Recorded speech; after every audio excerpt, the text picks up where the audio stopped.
Hi everyone. तो देखो, हम नीट 2021 और 22 की बात करेंगे। तो सबसे पहले तो ये बात कर लें कि एग्ज़ाम कब हो सकता है। तो इस बार एग्ज़ाम जो है मई में हो सकता है। मतलब जो 2 बार से इतना लेट हो रहा है ना, सितंबर, तो इस बार इतना लेट मुश्किल है।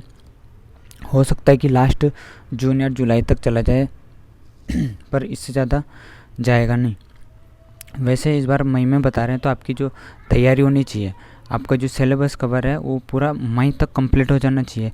फिर आगे बढ़ता है तो फिर अपना रिवीजन करेंगे, प्रैक्टिस करेंगे। बाकी जो आपका जो नीट का एग्ज़ाम को मई में ही मान के करना है कि एग्ज़ाम मई में ही है, ताकि इसमें आपका ही फ़ायदा होगा। अब इसमें हम बात करेंगे, बहुत सारे तो ऑलरेडी स्टार्ट कर चुके हैं 21-22 के लिए, बहुत सारा ने अभी स्टार्ट नहीं किया है, कोई रिजल्ट के वेट में है, और अभी किसी ने किया ही नहीं स्टार्ट। तो अभी भी आप स्टार्ट करते हो तो अभी भी आपका सिलेबस आराम से कवर हो सकता है। सिलेबस बायो केमिस्ट्री फिजिक्स का लगभग 100 चैप्टर हैं, तो उनको अभी भी स्टार्ट करोगे तो आप कंप्लीट कर सकते हो। बहुत सारे पहले कर दिया है, बहुत अच्छा है। अब आप जितना अपने आप को पीछा करोगे तो सिलेक्शन से बहुत पीछे रह जाओगे आप। तो अभी से भी स्टार्ट करोगे तो अपने आप सिलेबस आराम से कंप्लीट कर सकते हो। अब मैं बात करेंगे बायो केमिस्ट्री और फिजिक्स कैसे क्या कहाँ से पढ़ाएंगे। तो बायो और केमिस्ट्री दोनों से सब्जेक्ट है कि सिंपल भी है, और साथ में ये ना, ये दोनों सब्जेक्ट ऐसे कि पूरे मार्क्स दिलाते हैं। तो आप जहाँ भी कोचिंग कर रहे हो या फिर सेल्फ भी कर रहे हो, तो आपके पास जो नोट्स होंगे, आपके राइटर नोट्स प्लस अब इन दोनों का तो क्या है, आपको ना NCERT ज़रूर करना है। इन दोनों में आपको NCERT ज़रूर करनी है। और फिज़िक्स की थोड़ी NCERT जो टफ़ होती है, तो इसको आप मतलब आप करना चाहे तो आप कर सकते हो। बाकी अगर आप फिज़िक्स की NCERT ना पढ़ पाओ ना, तो फिज़िक्स की NCERT में नहीं पढ़ पाओ, तो आप जहाँ पढ़ रहे हैं उस टीचर के नोट्स, वहाँ का जो स्टडी मटेरियल है, प्लस जो वहाँ का जो स्टडी मटेरियल, वो क्वेश्चन प्रैक्टिस, या फिर आप जो जिस भी बुक्स को करते हैं उसको वहाँ से आप क्वेश्चन प्रैक्टिस कर सकते हो। मतलब इसकी NCERT अगर आप नहीं पढ़ पा रहे हो ना, तो इसमें नोट्स पढ़ के अच्छे से क्वेश्चन प्रैक्टिस कर लोगे, आपका काम हो जाएगा आराम से। पर इसमें जितना ज़्यादा क्वेश्चन प्रैक्टिस कर सकते हो ना, वो कर सकते हो। अब नीट फिजिक्स में इतना टफ आती नहीं है। अगर आप वो इसमें 30 से 35 क्वेश्चन जो है बिल्कुल फॉर्मूला बेस आते हैं।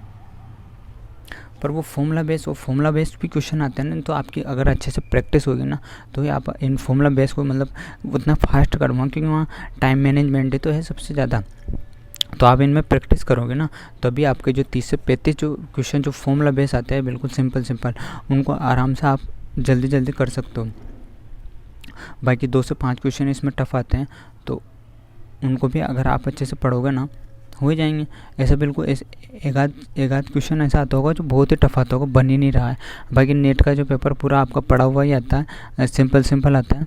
बस वो आप जिसमें देखो ना 30 से 35 क्वेश्चन तो बिल्कुल फॉर्मूला बेस, अगर आप अच्छे से क्वेश्चन प्रैक्टिस किए हो ना, तो फॉर्मूला बेस क्या जितना जल्दी कर दोगे आप, तो उतना ही सिलेक्शन के करीब जाओगे बिल्कुल। और 2 से 5 क्वेश्चन जो थोड़ा सा सोचना पड़ जाता है, उसमें भी मतलब थोड़ा सा इधर उधर 2-3 चीज़ें मिस करके पूछ लेता है, तो वो आराम से आ जाती है। उसमें कोई टफ लेवल नहीं आता इतना, तो आराम से कर सकते हो। तो फिजिक्स तो यही कि क्वेश्चन प्रैक्टिस मांगता है। तो जहाँ भी आप कोचिंग कर रहे हो या फिर आप सेल्फ भी कर रहे हो, तो आप नोट्स पढ़ के आप क्वेश्चन प्रैक्टिस उसी चैप्टर के साथ या फिर उसी टॉपिक के साथ कर लो, तो आपकी फिजिक्स इस तरह से कंप्लीट हो जाएगी आराम से। मार्क्स आराम से इसमें फिजिक्स में 130, 140, 150, 160 तक आराम से ला सकते हैं नंबर। ये अपन बायो वाले डर जाते हैं। अब मैं बात करूँगा बायो और केमिस्ट्री में, जहाँ भी मैं बता दूँ, आप जहाँ भी कोचिंग कर रहे हो या नोट्स पढ़ रहे हो अपने आप के, या टीचर नोट्स कुछ भी हो, उसके साथ NCERT ज़रूर करना है। ये बहुत ज़रूरी है बायो और केमिस्ट्री के लिए, क्योंकि आप जितना ज़्यादा करोगे ना, आप सिलेक्शन के उतने करीब रहोगे।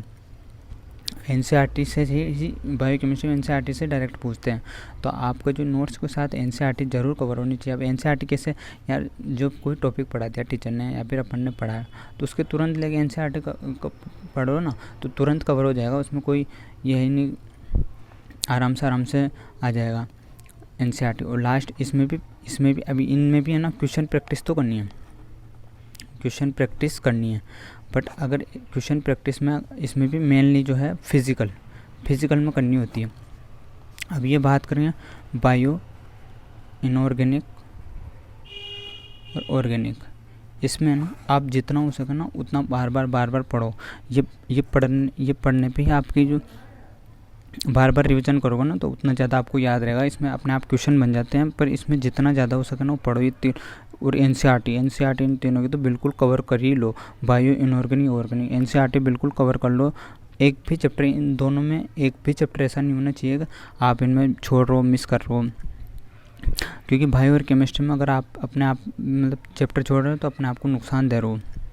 इसमें बायो केमिस्ट्री में कोई भी इम्पोर्टेंट क्वेश्चन, कोई भी इम्पोर्टेंट टॉपिक, कोई भी इम्पोर्टेंट चैप्टर मत निकालो, ये बताते हैं। छोड़ो उसको, पूरा बायो केमिस्ट्री ही पूरा इम्पोर्टेंट है। क्वेश्चन ऐसा है कि कहीं से भी उठ के आ रहा है, मतलब आ रहा है आपके सिलेबस से, लेकिन ऐसा एक भी चैप्टर को ऐसा वीक मत मानना, और ऐसा भी नहीं कि छोड़ दें। अगर आप छोड़ रहे हो तो हो सकता है उसी चैप्टर से वो क्वेश्चन आ जाए। तो बायो और केमिस्ट्री तो बिल्कुल छोड़ना ही नहीं है, मतलब एनसीईआरटी के साथ कवर करना है अच्छे से, क्योंकि पूरे ये दोनों सब्जेक्ट है जो पूरे में मतलब लगभग पूरे मार्क्स दिलवा सकते हैं। फिजिक्स की बात कर ही ली अपन ने कि क्वेश्चन प्रैक्टिस करो आराम से, 130, 40, 50 नंबर आराम से आ सकते हैं। अब इन दोनों में जितना ज़्यादा हो सकता है मार्क्स कवर करो। तो मार्क्स कैसे, नोट्स पढ़ो, एनसीईआरटी पढ़ो, आराम से हो जाएगा। इसमें कोई छोड़ो ही मत, इसमें कोई ऐसा रखो ही ना कि कोई कौन सा इम्पोर्टेंट टिप, सब ऑल इम्पोर्टेंट मानो। इसमें फिजिक्स में लास्ट में आता हो सकता है, या फिर अभी भी आपको लग रहा है कि यार मेरे से ये चैप्टर, 1-2 चैप्टर ऐसे जो मतलब बहुत टफ लग रहे हैं, या फिर आपको कर नहीं पा रहे हो, परेशान कर रहे हो, तो सिर्फ 1 या 2 चैप्टर को छोड़ सकते हो, ज़्यादा नहीं। इसमें भी है ना ऐसे कई ऐसे चैप्टर भी होते हैं जो टफ होते हैं, लेकिन उसमें बिल्कुल फॉर्मूला बेस्ड क्वेश्चन सीधा सा सिंपल सा पूछ लेते हैं। तो इसमें भी लास्ट में आता है, अभी तो टाइम है तो अभी तो पढ़ो पूरा, फिर भी लास्ट में आता है नहीं कर पाओ ना तो 1-2 चैप्टर छोड़ सकते हो। इसमें तो बिल्कुल छोड़ना ही नहीं है बायो केमिस्ट्री में, ये जनरल ओबीसी को तो बिल्कुल छोड़ना ही नहीं है। SC/ST वालों के लिए थोड़ा ये रहता है, कम रहता है, तो हो सकता है वो उनके लिए फिजिक्स और टफ रहती है, तो वो 4-5 चैप्टर आराम से छोड़ सकते हैं। बाकी जनरल ओबीसी तो बिल्कुल ही नहीं छोड़ सकते हो। और आराम से इसके साथ नोट्स और एनसीईआरटी पढ़ो, आराम से इनमें से जितने ज़्यादा मार्क्स खींच सकते हो खींचो। अब यहाँ हम यहाँ पे इस चैनल पे केमिस्ट्री स्टार्ट करेंगे, तो अब यहाँ तो केमिस्ट्री मतलब नोट्स उसके साथ एनसीईआरटी आपको बिल्कुल पॉइंट टू पॉइंट कवर करा दी जाएगी। और बाकी अब ये केमिस्ट्री कहाँ से, इनऑर्गेनिक, ऑर्गेनिक, फिजिकल कैसे क्या स्टार्ट करेंगे वो अगले वीडियो में बताएंगे। Thank you.